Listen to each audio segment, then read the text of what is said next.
Okay, here to weigh in, Brandon Arnold, the Executive Vice President of the National Taxpayers Union. Also, Tim Phillips is here, Director of Government Affairs and Global Strategies at Nest Point. Gentlemen, welcome, and thanks so much for coming on. So, Wall Street Einstein there was referring to some comments that the Commerce Secretary Howard Lutnick made about the possibility of a deal being completed. In case you missed it, we'll play it for you now and then get your thoughts.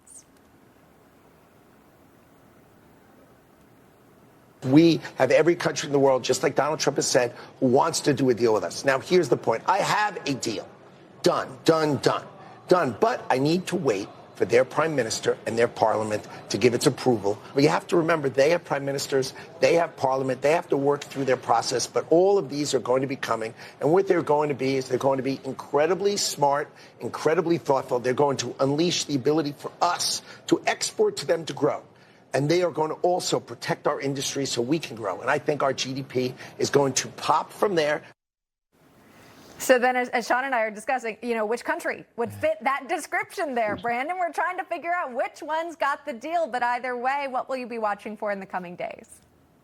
Yeah, I mean, that's the big question here, and I'm not going to pretend to know which country he's talking about, but I would like to see that deal as quickly as possible. As we heard from the trading floor, it is absolutely critical to get these deals done as quickly as possible. When we look at the U.S.-Mexico trade agreement, that took over 900 days from the time it began negotiation to the time it was actually consummated. So in order to do these dozens of trade deals in this quick time span, we're talking about an enormous task. I think getting one of these deals locked in would give a ton of investment confidence to so many people in the business community and so many Americans, just individual consumers who are concerned about the future of the economy and have a lot of questions about what's taking place right now in Washington. Big board there, Dow down about 400 points.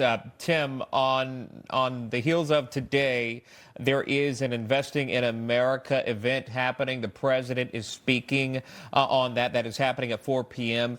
There are several companies that are going to be a part of that as well, including NVIDIA, Johnson & Johnson, Eli Lilly, and so many more. But there are already, we're talking billions and billions of dollars that are promised to this country already in investment.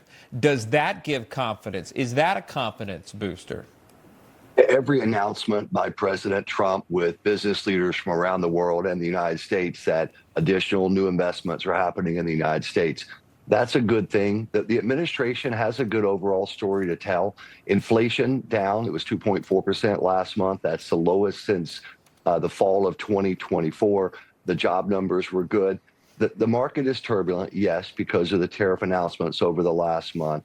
The underlying factors with this economy, though, are pretty good in many respects. Energy prices are down. Oil's around $60 a barrel. So it's going to be turbulent with the market for a while. But if they keep rolling out these announcements of new trade deals and new investments in the United States, and if the Republican Congress gets the big, beautiful bill done, those tax cut extensions from the first Trump era done, also in the tax on tips that the president promised during the campaign. If they do that, I do think that'll be a propelling force forward for the economy moving into the summer and the fall. Great analysis. And in case you're wondering how the president feels about it, he just sent out a truth. We'll work to get it for our viewers. But in essence, he's arguing that what we're seeing now in the market is tied to President Biden, because he says, he didn't take over until January 20th. The tariffs will soon start kicking in. The companies will start moving to the U.S. in record numbers. But right now, it's the Biden overhang, saying it has nothing to do with tariffs. He left us with bad numbers. When the boom begins, it will be like no other. So he says to be patient. That is the latest message from the president. Brandon Arnold, Tim Phillips, thanks so much for joining us this morning with your analysis. You bet. Thank you.